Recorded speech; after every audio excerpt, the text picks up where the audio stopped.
사람에게는 각각 별명이 있습니다. 저는 어렸을 때 철없는 아이들이, 친구들이 백자가 시백이니까 백자가 그때 꽈배기가 먹고 싶어서 나보고 꽈배기라고 하더라고요. 그래서 친구들이 이렇게 꽈하면서 얘기를 하는지, 별명이라는 게, 닉네임이라는 게 다 있잖아요. 저는 지저스랜드 알파에 제 닉네임이 하나 있어요. 뭐죠? 벌써 이렇게 까맣게 잊어보셨어요? 상큼한 소스. 저희 집사람은 스마일. 스마일 2도 있지요. 스마일 2는 남자입니다. 스마일 1은 여자고. 다 닉네임이 있습니다. 장로님들도 다 닉네임이 있습니다. 박 장로님은 별명이 먼저 가서 정을 치는 사람. 또 진교 장로님은 그죠? 예? 돌고래 생겼어요. 무지하게 돌고래죠. 근데 파이프렌치가 안 보이시는 것 같아요. 아니야, 한덕용 선생님 파이프렌치죠. 신대식 권사님이 뭐죠? 여기 권사님. 거기도 파이프렌치? 거기 파이프고 저기 파이프렌치야. 다 별명이 있습니다. 이영렬 권사님은 헌맹이라고 해서, 박상래 권사님은 깡통이라고, 캔이라고 해서, 맞죠? 네? 그래서 깡통이라고, 우리말로 깡통이라고 하고, 다 이렇게 있습니다. 어떤 분은 도라지꽃, 어떤 분은 백합, 우리 조준사님은 걸맞지 않게 뭐 엘리자베스 다 그 사람의 그 특색이 있는데, 예레미야 선지자에게 별명이 다 항상 따라다니는 게 눈물의 선지자. 하나님이 주신 사명을 감당하기 위해서 죄악과 어리석음에 젖은 이스라엘 백성들과 왕에게 바른 말을 전하다가 미움을 받고 소외당하고 그로 인해서 그의 흘린 눈물로 인해서 붙여진 이름이 눈물의 선지자라, 이렇게 별명을 받았어요. 그런데 그는 어느 날 하나님으로부터 받은 말씀을 이스라엘 백성들에게 선포를 합니다. 그것은 이스라엘이 범죄한 대가로 하나님이 징계를 하시는데 바벨론의 포로로 끌려간다는 그런 메시지를 전합니다. 더 나아가서 당시 왕이었던 히스기야 왕에게는 바벨론의 포로로 끌려갈 것이다. 이런 말씀을 선포합니다. 지금이야 왕에 대해서, 대통령에 대해서 함부로 얘기해도요, 잡아가는 사람 없어요. 마음껏 하고 싶은 대로 해도 별 신분의 지장이 없어요. 인터넷 보니까는 10살 초등학생에게 대통령에게 하는 그런 글까지 막 한동안 인기 상승이 됐었어요. 근데 당시 왕에게 직언한다는 것은요, 생명과 바꾸는 현상이에요.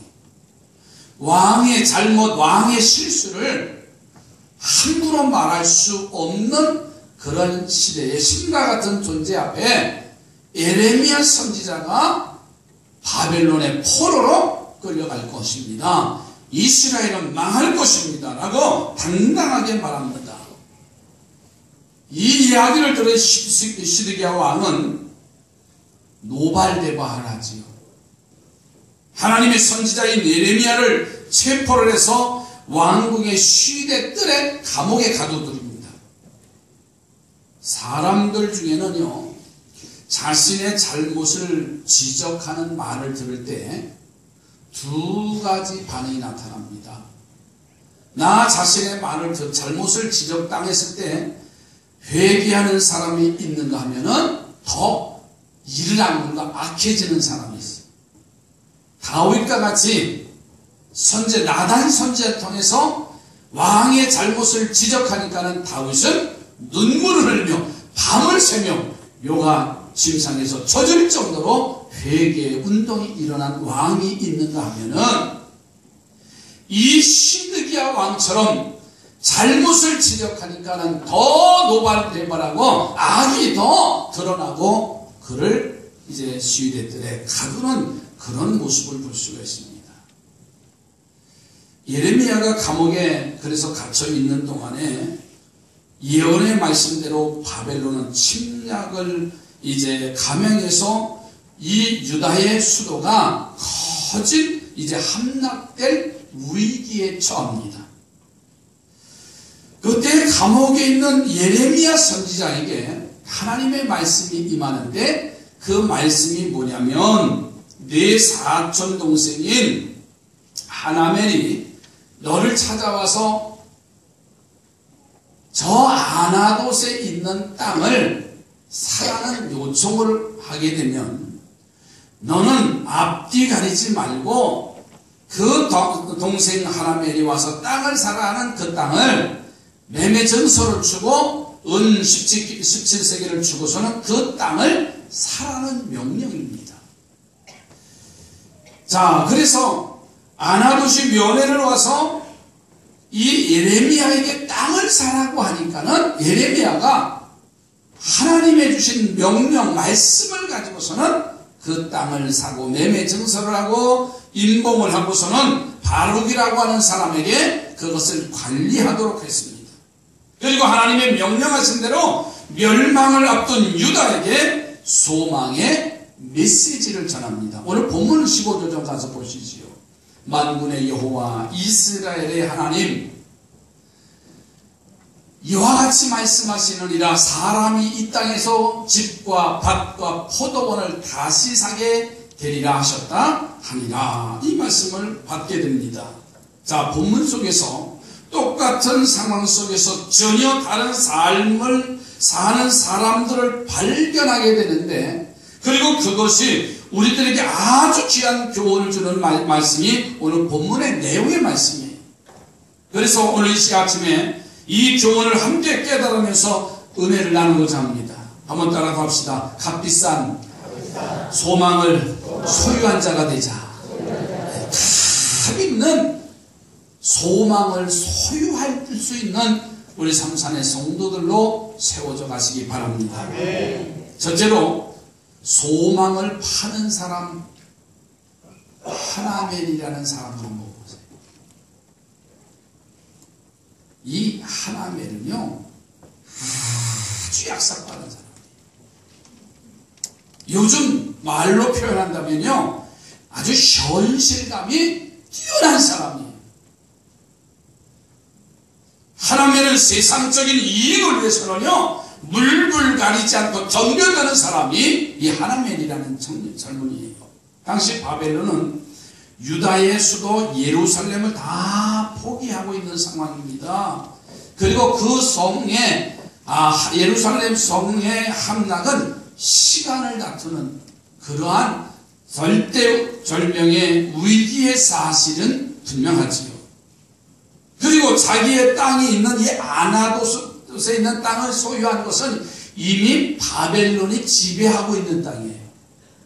바벨론이 지배하고 있으니까는 그 농사의 땅에 권리를 행사할 수도 없고 농사를 지을 수도 없고 거할 수도 없는 아주 쓸모없는 그러한 땅입니다. 자, 그런데 이 아나돗이 하나멜이 아나돗에 있는 이 땅을 감옥에 갇혀있는 사촌형인 예레미야에게 와서 이 땅을 사라고 하는 명령을 주는 거예요. 그래서 그의 모습을 통해서 보면 하나멜은 자기의 이익을 위해서는요 남의 형편이나 처지를 전혀 생각하지 않는 사람이 하나멜이에요. 그리고 자기 계획을 목적을 멋지게 성공한 사람이 하나멜이에요. 우리나라에 그런 일이 부동산 투기하면서 참 많았어요. 쓸모없는 맹지, 건축을 할 수도 없는 그런 것을요, 죄송합니다, 부동산 하시는 분들, 다는 아니에요. 이 돛다방 같은 것들이 있어가지고 그 일들을 해가면서 자기의 이익을 위해서 달콤한 말을 해가지고 거기에 걸려들고 어려움을 당한 사람들이 많았어요. 한 35년 전에 가톨교회 고인 되신 이진영 장로님이 그런 말씀, 그분이 강원도 철원이 고향이세요. 근데 그 이북에 철원이 지금 남북으로 갈려져 있는 그 두 철원, 거기에 땅이 참 많으셨대요. 근데 어느 날 와서 이제 수복이 되고 와서 보니까는 그 땅의 주인이 다 바뀌었더래요. 그러니까 남의 땅을 가지고서 전매하고 그리고 자기 이익을 약삭빠르게 챙기는 그런 일들이 있었다. 저한테 지금도 잊혀지지 않는 일이에요. 이 하나멜이라고 하는 사람은 너무 세상 현실이 감각이 뛰어난 사람이에요. 약삭빠른 사람이에요. 아마 저도 목회 초기에 약삭빠랐다면 대재벌이 되질 않았는가. 여기 33년 전에 그 이전에 삼산동의 땅값은요 막 오를 때 3만 원이었어요. 3만 원. 놀라지도 않으세요. 저 대부 아파트 그때 당시 분양가가 얼마냐? 잘해야 그때 당시 돈 500만 원. 그 부평 주유소 자리가 있습니다. 제가 개척하고 그 다음에 땅값이 얼마로 뛰었느냐? 평당 80만 원으로 뛰었어요. 다들 놀라시죠? 내가 그때 세상 물정을 했으면 아마 달러돈 빌려다가 지금 내 모습이 아닐 것 같아. 얼마나 아까운지 몰라. 저 여기 35년째 살거든요. 발산동에 이제 41년째 살아요. 놀라지도 않으세요. 그보다 더 오래 계신 분들이. 그때 땅 팔지도 않았던 땅. 질퍽질퍽한 땅. 나 왜 그때 그런 걸 몰랐을까?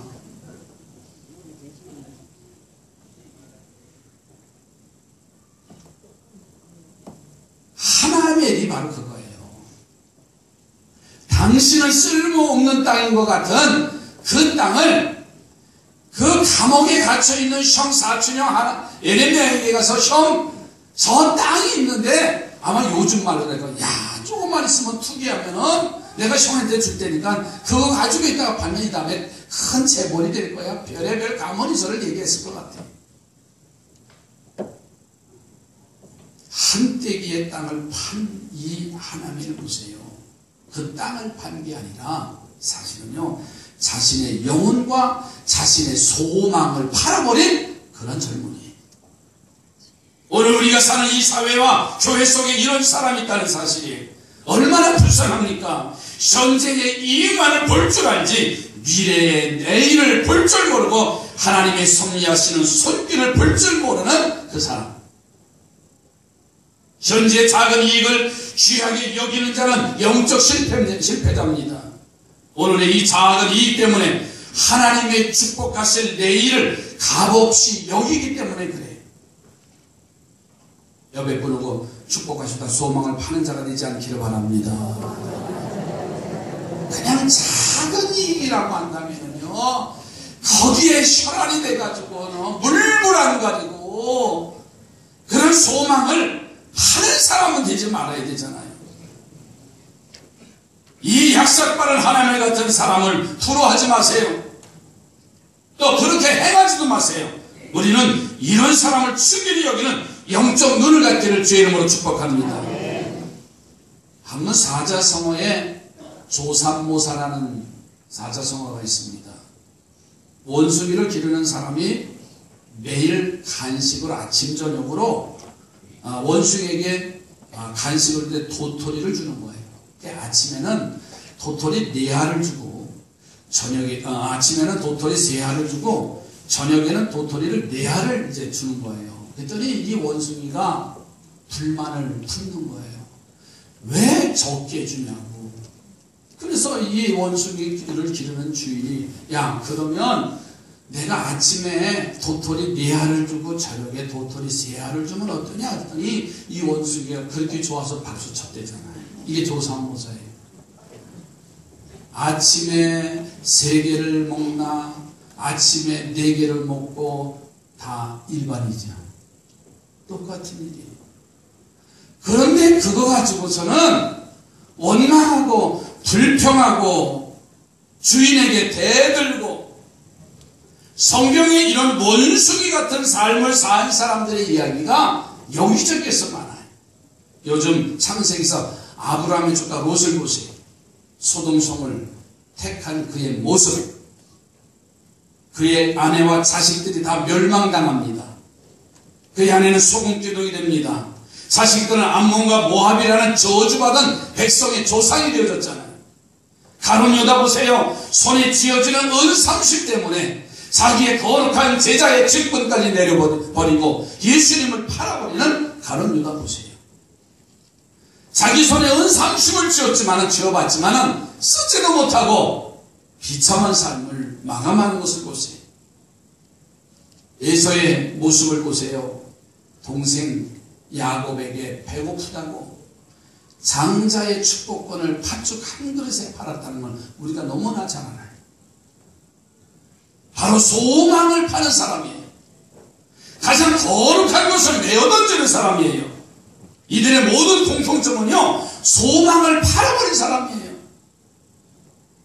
오늘의 현실의 작은 이익을 위해서 무한대의 내일 하나님의 축복의 소망을 팔아버린 실패자들입니다. 그리고 그들 한결같이 후회하는 삶들을 살 것이고 고통의 삶을 걸어간 실패자들입니다. 옆에 분은 다시 한번 소망을 팔지 않기를 바랍니다. 돈 몇 푼 때문에 하나님의 사람이라는 것을 잃어버리는 것이 얼마나 안타까운지 몰라요. 주일날 끝나면 월급 좀 넣어준다고 하기 때문에 내 직분, 내 신앙까지 다 팔아버리는 그런 삶을 살지 말자는 거예요. 두 번째로는 이 순종하는 사람 예레미야 모습을 한번 보세요. 사촌 하나멜이 며느리를 와가지고 예레미야 선지자에게 형, 땅 좀 사줘 이렇게 말하지요. 근데 사실 이 땅을 살 이유가 전혀 없어요. 왜? 지금 자기 자신이 감옥에 갇혀 있는 사람입니다. 그러니까 마음대로 가서 어떤 이익을 논할 수 있는 상황이 아니지요. 그죠? 그 목숨이 왕에게 달려있는 목숨이죠. 두 번째로는 하나님의 선지자입니다. 하나님의 선지자는 하나님의 일을 하면 되지. 아멘이지요. 땅 투기하고, 나는 그래서 후회해 본 적은 하나도 없어요. 그때 내가 26세 목회 시작하면서 부동산을 알았다고 한다면 나는 목회의 눈이 어두웠을 거예요. 내 성격 제가 잘 알아요. 만약에 그랬으면 목회 길을 안 가고 참 지금에 와서는 그것 때문에 폐인됐을 것 같아요. 그때 세상 물정 모르는 게 얼마나 감사한지. 아멘 좀 해주세요. 아멘. 지금도 마음이 바뀌면은요 똑같은 겁니다. 돈 된다고 하면 쫓아다니면은요, 그러니까 예레미야 선지자는 선지자입니다. 주의 종입니다. 그 사역에 열심만 하면 되는 거예요. 아멘도 안 하시는 거 봐요. 우리 목사님 많이 벌어가지고 우리 맛있는 거 좀 사주시 그러시는 것 같아요. 아니에요. 이 예레미야 선지자는요 하나님의 사람이기 때문에 그 세상의 목적이 아니라 천국을 소망하면서 이끌어가야 할 것이 예레미야에게 주신 사명이잖아요. 또 한 가지는 전쟁 중에 생각해 보세요. 부동산 있는 거 팔아서 챙겨야 할 일인데 부동산 산다는 것은요 그렇게 어리석은 사람이 어디 있어요. 아니 내일 전쟁이 일어나는 데는데 아무리 아파트 싸게 나왔다고 3억짜리가 1억에 나왔다고 사실래? 그런 사람이 어디 있어요. 아니 도망가기 바쁘고 이제 짐 챙기기 바쁜 사람이 무슨 거기다가 챙기겠어요? 또 그 땅은 이미 적군에게 점령된 곳입니다. 산들 재산권 소유가 없어요. 이스라엘의 멸망은 하나님이 그에게 알려까지 주셨잖아요. 그러니 그 땅을 산들 자기 것도 아니고 바벨론의 것이 되어지죠. 자, 이런 모든 이유를 볼 때 하나하나 보면 예레미야 선지자가요, 이 땅 살 이유가 하나도 없습니다. 자, 그런데 그가 그 어려운 처지에서 사촌 동생에게 속아가면서 그 땅을 살 수 있었던 건 뭐예요? 하나님의 명령 때문에 그래요. 하나님의 말씀 때문에 사촌 동생이 속이는 것도 알아요. 그것을 사도 아무런 재산 가치도 없는 것도 압니다. 그러나 예레미야 선지에게는요, 하나님의 말씀이 주어졌어요. 할렐루야. 여러분, 이 예레미야의 순종을 본받기를 주님의 이름으로 축복합니다. 왜냐하면 순종하는 자에게는 반드시 하나님이 좋은 것으로 축복해 주시기 때문에 그래요. 호세아 선지자 이야기 알지요. 어느 날 하나님으로부터 결혼 명령을 받아요. 그런데 그 명령이 너무나 힘든 거예요. 그 대상이 누구냐고 하면 음란한 여인 고멜이라고 하는 여인에게 결혼을 하라는 거예요. 그래서 순종하면서 이 여인과 결혼해서 2남 1녀를 낳습니다. 그런데 그 자녀들의 2남 1녀의 이름을 한결같이 이름까지 또 명령을 해줬어요. 저주스러운 이름을 지내는 거예요. 아니, 적어도 내 자식은요, 희진이, 애진이, 영진이 얼마나 소중하게 이름을 짓잖아요. 아멘도 안 하시는 거 봐요. 희진이는 왜 희진인지 아세요? 첫 번째 딸이라고 기쁘다고 줬어요. 우리 아버님이 안 줘주셨어요. 그런데 우리는 너무 이뻐. 물론 낳았을 때 이쁘지도 않았지만. 그래서 야, 너는 기쁜 이자를 써서 쓰자. 그것도 진짜도 돌릴 줄 몰랐어요. 세금변에 참진자인데 그것도 모르고 세금자는 다 띄고서는 그냥 우리끼리 호적신고해서 출생신고했어요. 그냥 참진자로. 얘만 틀려요. 근데 두 번째 나니까 또 딸이잖아요. 그래서 어떻게 짓냐면은, 그래 두 번째 졌는데도 이름을 안 보내주세요? 야, 그래서 처갓집을 쳐다봤지요. 그랬더니 장인어른이 사랑스러운 애다. 그래서 애진이라 지어라. 그래서 사랑에 쪄서 애진이라 지어. 얼마나 이뻐요. 시집 다 잘 갔잖아요. 근데 세 번째 아들을 낳았잖아요. 그랬더니 그 다음날 이름 써서 보내세요. 얼마나 소중합니까? 그렇잖아요? 그런데 이 고멜과 결혼하라고서 결혼했더니 이름까지 져주시는데 이 저주스러운 이름을 지어짓는 거예요. 호세아는 순종해서 그 이름대로 이스라엘, 로루하마, 로함미 이런 이름을 지었어요. 그 이유는 당시 이스라엘이 음란하게 다른 신을 섬기고 있기 때문에 그것을 깨닫게 하시려는 뜻이 그 속에 담겨져 있어요. 자녀를 낳고 이제 살만하니까는 이 고멜이라고 하는 아내 여인이 세상으로 또 나갔잖아요. 가정을 버리고서는 세상에 나가서 이 남자 저 남자 품에서 삶을 살다가 버림을 당합니다. 그때 하나님께서는 호세아에게 명하지요. 가서 값을 주고 내 아내 고멜을 데리고 와라. 어떤 남자가 데리고 와요? 어떤 사람이 맞이할 수 있어요? 아니지요. 그러나 호세아는 하나님의 명령을 듣고서는 값을 주고서는 이 여인 고멜을 다시 아내로 맞아들입니다. 호세아는 눈물을 흘리면서 그녀를 찾아가서 값을 주고라고서 다시 데리고 오는 그런 내용이죠. 그러자 하나님이 이스라엘을 용서하시고 회복하시는 메시지를 호세아서 6장 1절로 3절에 줍니다. 호세아에게 이런 일을 하라고 명하신 것은요, 이스라엘의 현재의 죄악과 그로 인한 고난과 그리고 그럼에도 불구하고 하나님이 용서하시고 싸매주시며 이른 비와 늦은 비로 축복하실 것을 알고 믿고 바른 길을 가라는 뜻을 호세아가 친히 행동으로 보여줍니다. 이스라엘을 깨닫게 하시는 하나님의 뜻이 담겨져 있습니다. 이 기가 막히고 어려운 일을요, 호세아는 묵묵히 감당합니다. 이것이 바로 순종입니다. 사랑하는 성도들이여, 주님 말씀하셨으면 순종하시기 바랍니다. 옆에 분하고 순종의 성도가 되시기 바랍니다. 예레미야를 보세요.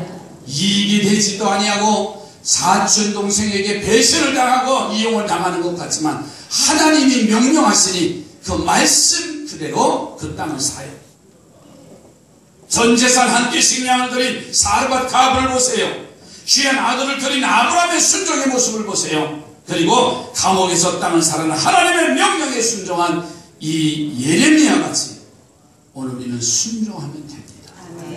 내 뜻을 내려놓고 그분의 명령대로 아멘하고 주님 뜻대로 이루어지리라.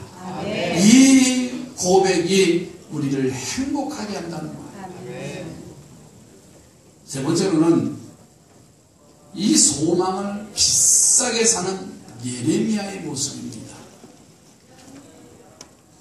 예레미야의 순종의 이면을 보면 진실한 믿음이 이 예레미야와 동행하는 것을 볼 수가 있습니다. 그는 하나님의 말씀을 들었는데 확실히 믿어졌어요. 여러분, 말씀이 들려질 때 그게 내게 믿어져야 됩니다. 그래야 순종이고 그래야 축복의 삶이 되어지는데 그냥 과거의 그냥 역사의 히스토리로 지나간다면 그냥 옛날 이야기밖에 되질 않아요. 그러나 그 말씀이 마음에 새겨졌고 마음에 믿어졌고 오늘의 고민이나 육신적인 소욕보다는 미래의 소망을 가지고 있고 그것을 위해서 모든 것을 서슴없이 투자할 수 있는 귀한 주님의 종이었어요.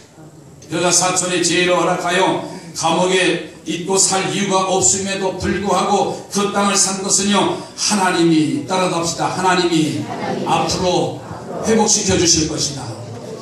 누가? 하나님이 앞으로 회복시켜 주실 것이다. 이 믿음의 소망을 그는 사고 있다는 사실.